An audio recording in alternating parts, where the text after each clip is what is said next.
بسم اللہ الرحمن الرحیم۔ السلام علیکم ورحمۃ اللہ وبرکاتہ۔ ناظرین، قرآن پاک کی وہ سورت جس کو اللہ کے ولی پڑھتے ہیں، شعبان کے آخری دن اور رمضان سے پہلے قرآن کی یہ سورت جو بھی پڑھے گا وہ اللہ کا ولی ہوگا۔ حضور نبی کریم صلی اللہ علیہ وآلہ وسلم نے فرمایا، اس سورت کی تلاوت ترک نہ کرو، کیونکہ خدا اس سورت کی تلاوت کرنے والے کو اپنا دوست رکھتا ہے۔ جو شخص ہمیشہ اس کی تلاوت کرتا ہے، اللہ تعالیٰ قیامت کے دن اس کا نامہ اعمال اس کے دائیں ہاتھ میں دے گا اور بغیر حساب کے جنت میں داخل ہوگا، اور آخرت میں اسے اتنا اجر ملے گا کہ وہ راضی ہو جائے گا۔ اگر آپ اس سورت کو باقاعدگی سے پڑھیں گے تو آپ کے نامہ اعمال قیامت کے دن آپ کے دائیں ہاتھ میں دیا جائے گا، جبکہ آپ کی تمام خطائیں بھی معاف ہو جائیں گی، اور آپ کو آپ کی محنت کا صلہ بھی ملے گا، اور آپ کا شمار اللہ کے ولیوں میں یعنی دوستوں میں ہوگا۔ تو ابھی رمضان المبارک کی آمد ہے۔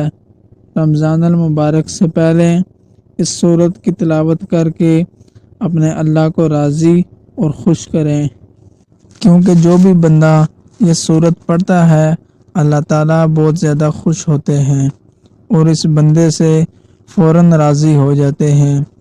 جس بندے سے اللہ تعالیٰ راضی اور خوش ہو جائیں تو اس کے تمام معاملات غیب سے حل ہوتے ہیں۔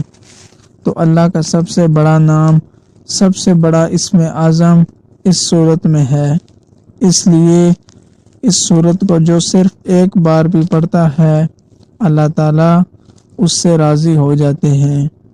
تو اگر آپ نے اپنی دعائیں قبول کروانی ہیں، اپنی حاجات پوری کروانی ہیں، اپنے گھر میں اللہ کی رحمتیں، برکتیں، خوشحالی اور رزق لانا ہے، تو رمضان سے پہلے شعبان کے ان آخری دنوں میں اس سورت کی تلاوت لازمی کریں، کم سے کم ایک مرتبہ ضرور پڑھ لیا کریں۔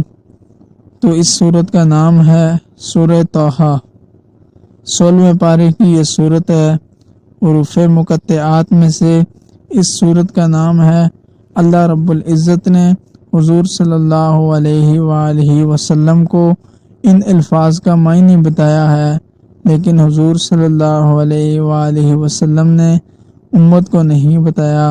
زمین و آسمان کی پیدائش سے ہزاروں سال پہلے اس سورت طٰہٰ اور سورہ یاسین کی تلاوت اللہ پاک نے خود فرمائی تھی۔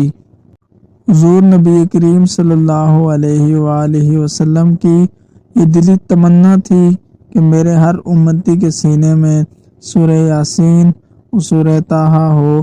تو اگر آپ نے اللہ کا ولی یعنی اللہ کا دوست بننا ہے تو سورۃ طٰہٰ کی تلاوت لازمی کریں اور اللہ کے ولیوں میں شامل ہو جائیں۔ اپنے گھر کو اللہ کی رحمتوں، برکتوں اور اللہ کے نور سے بھر دیں۔ اللہ تعالیٰ ہمیں زیادہ سے زیادہ قرآن پاک پڑھنے، سننے اور سمجھنے کی توفیق دے، اور ہمارے گھروں میں خوشحالی اور رزق میں برکت دے، آمین۔ ویڈیو اچھی لگے اس کو لائک، شیئر اور چینل کو لازمی سبسکرائب کر دیں۔